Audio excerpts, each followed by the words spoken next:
कहते हैं कि सेठ की पुत्री मनोरमा ने अपने रूप स्वरूप के घमंड में आकर के मुनिराज की सुगुप्त मुनि की निंदा की। और यही नहीं, निंदा से उसका मन तृप्त नहीं हुआ। मुनिराज आहार चर्या में थे और उसने ऊपर से मुनिराज के ऊपर पान की पीक थूक दी। उस वक्त उसने ऐसा निधत्ते निकाचित कर्म मान लिया कि मरते ही वह गधी बन गई।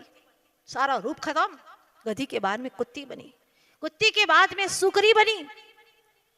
ऐसे कई योनियों में भटकती भटकती अंत में वह रानी की पुत्री बनी दुर्गंधा। शरीर से भयानक दुर्गंध आने लगी। रानी की पुत्री है, राजकुमारी है, लेकिन ऐसी शरीर से दुर्गंध आती है कोई पास में बैठ नहीं सकता। अलग से उसको स्थान पर रखा गया है। वहां पर मुनीश्वर पधारे, एक बार उसको दर्शन कराने के लिए ले गए, दूर बिठाया। मुनिराज ने पूछा, बड़े ज्ञानी थे, जान लिया उन्होंने और कहा इसने पूर्व भव में मुनियों की बहुत अवहेलना की है। ज्ञानी जनों की अवहेलना करने से पाप धुलता नहीं है, निधत्य निकाचित कर्म बन जाता है। इसलिए मुख से कभी भी ऐसे गलत निंदा के शब्द मत कहो, ऐसी कुचेष्टाएं मत करो, मन में दुर्विचार भी मत करो, वचनों में मत कहो।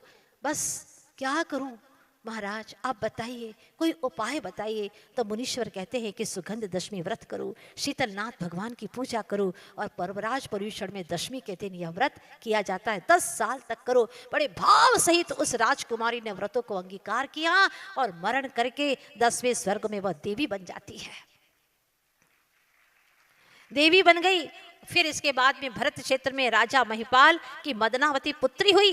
पुरुषोत्तम राजा के साथ में उसका विवाह हुआ, लेकिन जीवन भर तक वह धर्म आराधना करते करते करते वह अंत में आरिका बन जाती है और उसके स्वामी मुनि बन जाते हैं। दोनों ही 16वें स्वर्ग में चले जाते हैं और वहां से आकर के कनक केतु राजपुत्र बने और इसके बाद में बन करके मुनि होकर के मोक्ष चले जाएंगे।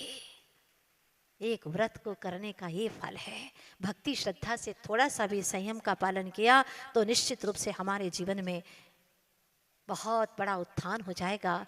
इसीलिए आचार्य भगवान कहते हैं कुछ ना बने तो जो तीर्थंकर भगवंतों ने किया वो ही करना शुरू करो।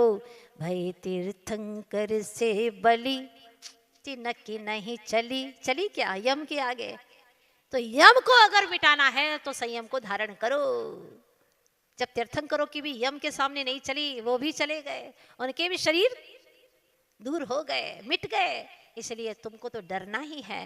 भय तीर्थंकर से बलि तिनकी नहीं चली, रे मौत नहीं टली तो अब क्या करिए। जिस पंथ चले भगवंत वही आचरिए।